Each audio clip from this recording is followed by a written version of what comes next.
So this video, we're looking at scatter plots again. So you've seen scatter plots before. We're going to be looking at regression lines. You've seen them before as well. They're lines of best fit.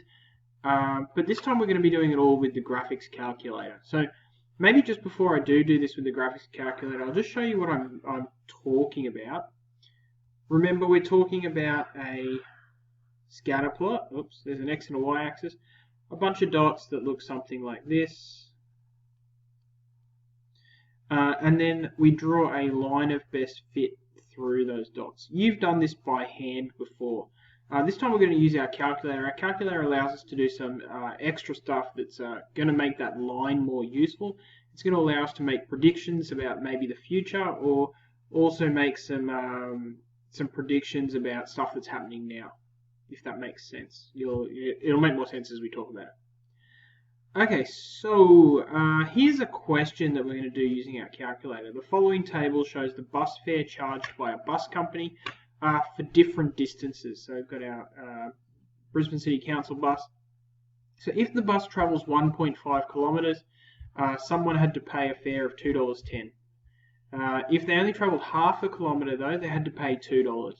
Now the bus fares in Brisbane City Council, they're complicated because it's got stuff to do with zones. So even if you travel 1.5 k's, you might pay more or less than someone who travels a different distance.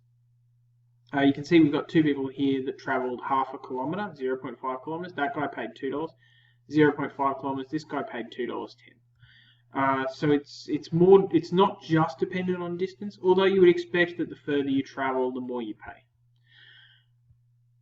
Okay, I'm going to get my calculator out. Hang on a second. Alright, so I've got my calculator out here. I'm using the emulator on my computer. You guys will be using your physical one, I hope. Now, first of all, I need to go into my menu. Now, there's a whole bunch of options here. Run, math, stats, a whole bunch of other stuff.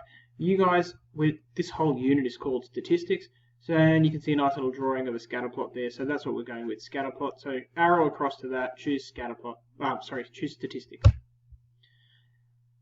Now you can see that it opens up on this table here.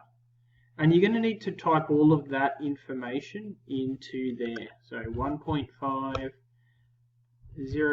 It's probably easier to go down one column and then go down the next column. Just be very careful, because if you make a mistake, and you don't realize, all of your answers are going to be wrong.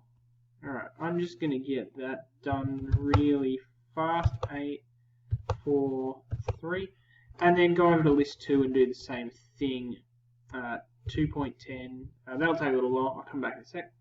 Okay, so I'm finished doing that. I'm just going to check it. 1.5, 2.1, 0.52, 7.5, 4.5, 6, 4, 6, 450.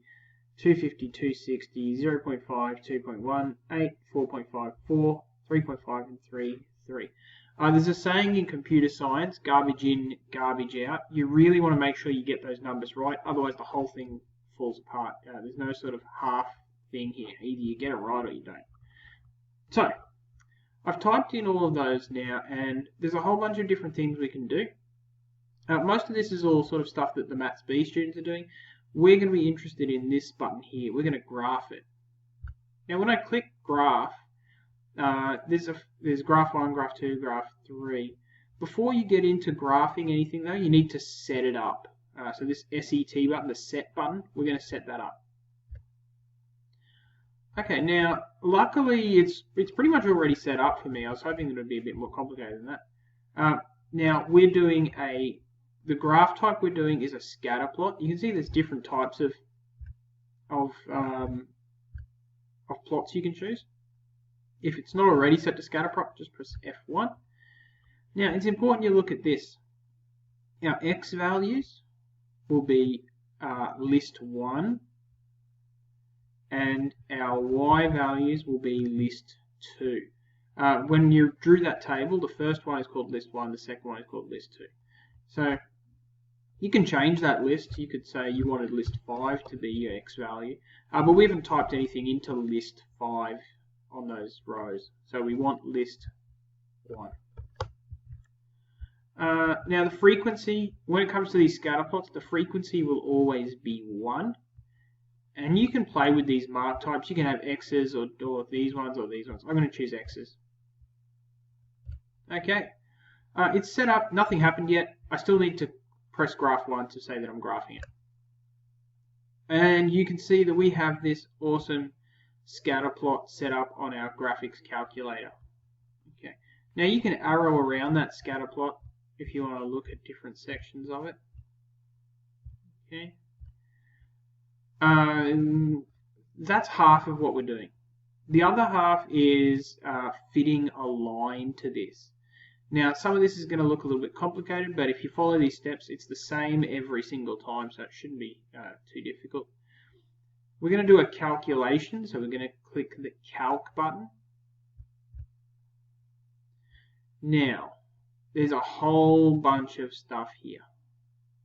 You can see all of that stuff here, and there's more options over there.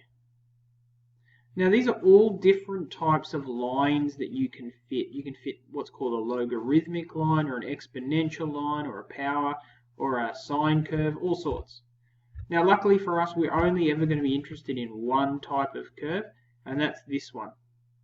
This X stands for linear, so we want a linear curve, so we're always going to press this X button.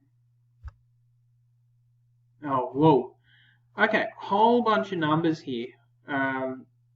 Which I should probably explain to you guys.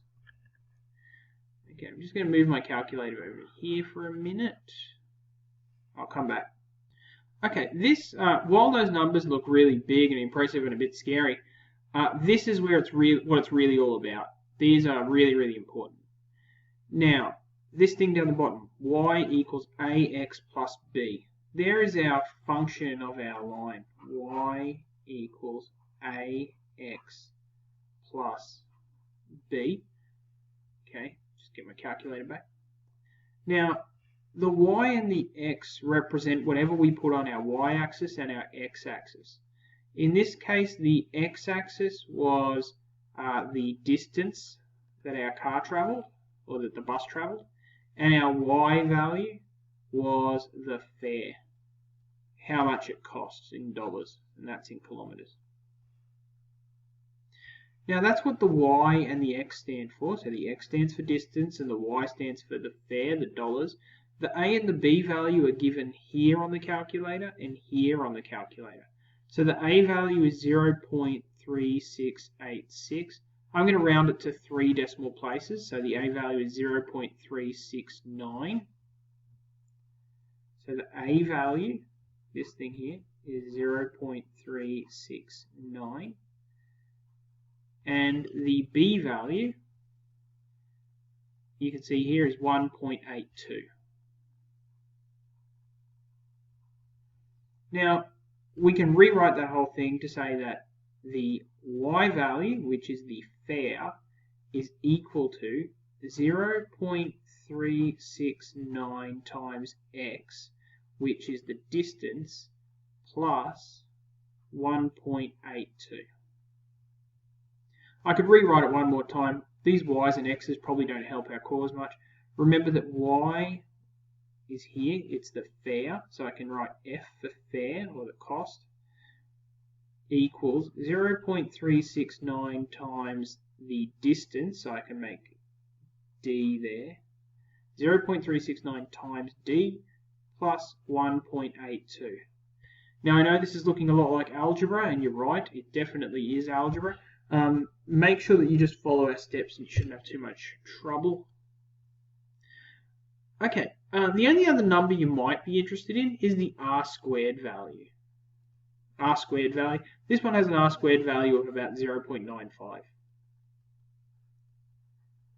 Now an r squared value just tells you how close the dots are to the line. So an r squared value, r squared equals 1, that would mean that all the dots are exactly on the line. Oops. Now an r squared value about 0 would mean that the dots are all over the place randomly. and no line can really pass through there. There's no real line of best fit. So if you have an r squared value equal to 0.95, it means that the dots are very, very close to the line, but not quite on it. That's a bit of an afterthought, though. You don't have to worry too much about your r squared value. Lastly, we can draw it. So I'll just maybe go back a little bit. I calced it. I said I wanted a linear one, which it gave me. And then once I was in this screen, I could press the draw button. And it draws this really nice thing here. And you can see that the line passes through those x values. The dollars, the fare in dollars is here. The distance is here along our x value. Okay, this is one of the longest videos we've ever made, but we're not really finished. But we will stop here and we'll come back to it in a second video. In the second video, we're going to look at this formula, because this formula is really why we came here. This is the whole point of doing this scatter plot, the regression line, everything on our calculator, everything we've done today is leading up to creating this formula. Once you have that formula, you can do a bunch of neat maths with it.